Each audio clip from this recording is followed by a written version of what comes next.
আসসালামু আলাইকুম রহমতুল্লাহি বরকাত। আশা করি সবাই ভালো আছেন। যারা দেখছেন সবাইকে অনেক অনেক মোবারকবাদ। আমরা যখন সালাত আদায় করি, অনেক সময় সালাত আদায় করতে গিয়ে, নামাজ পড়তে গিয়ে আমাদের মাঝে অনেক চিন্তার কাজ হয়, অনেক চিন্তার উদ্রেক হয়।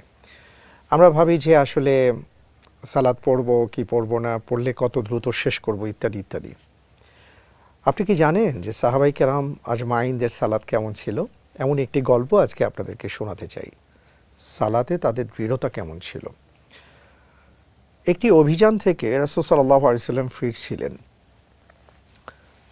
যে অভিযানটির নাম ছিল সম্ভবত যাতুর রিকা। তো তিনি যখন ফিরছেন, রাত হয়ে গেল। তিনি সকল সাহাবাদেরকে বললেন যে তোমরা বিশ্রাম নাও, কিন্তু আমার দুজন সাহাবা দরকার যারা সারা রাত পাহারা দেবে, এবং একজন মুহাজির, একজন আনসার সাহাবী। তো সবাই হাত উঁচু করলেন, সবাই পাহারা দিতে চান।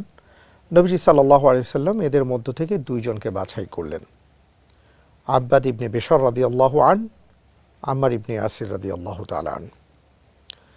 বললেন তোমরা দুজন পাহারা দিও, বাকি আমরা সবাই বিশ্রাম নেব। আব্বাদ ইবনে বিশর রাদিয়াল্লাহু তাআলা আনহু তিনি অত্যন্ত মুত্তাকি একজন সাহাবী ছিলেন। তিনি ভাবছিলেন যে বিগত কয়েকদিন অভিযানের কারণে খুব মজা করে সালাত আদায় করা যায়নি।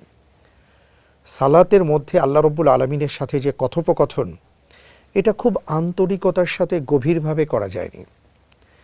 তিনি করলেন কি, আম্মার ইবনে ইয়াসির রাদিয়াল্লাহু তাআলা আনহু তাকে পরামর্শ দিলেন যে ভাই একটা কাজ করি, আমরা দুজন মিলে সারা রাত জেগে না থেকে ভবিষ্যৎ হোক নিরাপদ, বিনিয়োগ হোক বিশ্বস্ত, আর আমার পছন্দ সল্ট বে।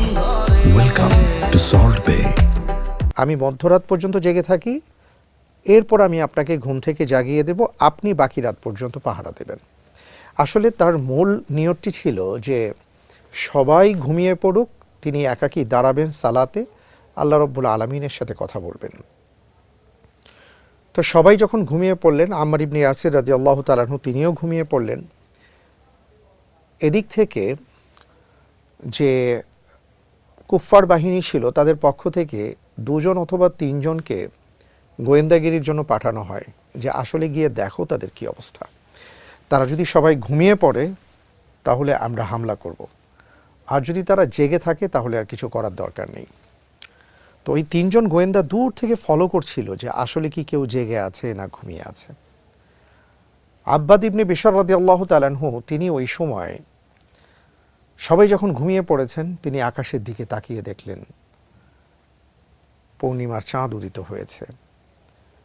সবাই ঘুমে একেবারে নিমজ্জিত, গভীর ঘুমে আচ্ছন্ন। তিনি ভাবলেন এই তো সময় মহান রবের সাথে কথা বলার। তিনি অত্যন্ত আবেগ আপ্লুত হয়ে সালাতে দাঁড়ালেন, সূরা ফাতিহা তিলাওয়াত করলেন, সূরা কাহাফ তিলাওয়াত শুরু করেছেন। আর ওদিক দিয়ে ওই যে তিনজন বা দুজন গোয়েন্দা, তারা চিন্তা করলো দূর থেকে কিছু একটা দেখা যাচ্ছে যে দ্বন্দ্বায়মান, সে কি মানুষ নাকি বৃক্ষ নাকি অন্য কিছু। এটা পরীক্ষা করার জন্য তারা একে একে কয়েকটি তীর এবং বর্ষা নিক্ষেপ করল। এদিকে আব্বাদ ইবনে বিশর রাদিয়াল্লাহু তাআলা আনহু তিনি যখন সূরা কাহাফ তিলাওয়াত করছিলেন, প্রথমে ওনার ডান হাতে তীর এসে বিঁধে যায়, তারপরে বাম হাতে, তারপরে উরুতে, সবশেষে একটা বিশাল বর্ষা এসে ওনার চামড়া ভেদ করে, গোশত ভেদ করে হাড়ে গিয়ে আঘাত করে। তিনি তখন রুকুতে চলে যান। যখন রুকুতে চলে যান, দূর থেকে গোয়েন্দারা দেখে বুঝতে পারে যে এ তো মানুষ এবং জেগে আছে। তারা তাড়াতাড়ি সেখান থেকে সটকে পড়ে। এদিকে এই সাহাবা খুব দ্রুত নামাজ শেষ করেন। আম্মার ইবনে ইয়াসির রাদিয়াল্লাহু তাআলা আনহুকে তখন ডেকে তুলেন যে ভাই একটু তাড়াতাড়ি উঠে যাও। তা আম্মার ইবনে ইয়াসির রাদিয়াল্লাহু তাআলা আনহু যখন তার অবস্থা দেখলেন, তিনি চিৎকার করে উঠলেন যে ভাই তোমার এত বড় সর্বনাশ হয়ে গেল, তুমি আমাদেরকে ডাকলে না কেন, তুমি বললে না কেন?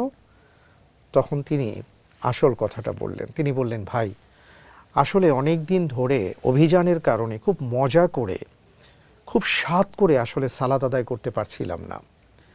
তা আজকে আমার ইচ্ছে ছিল যে তোমরা সবাই যখন ঘুমিয়ে পড়বে, আমি তখন আমার মহান রবের সাথে কথা বলবো।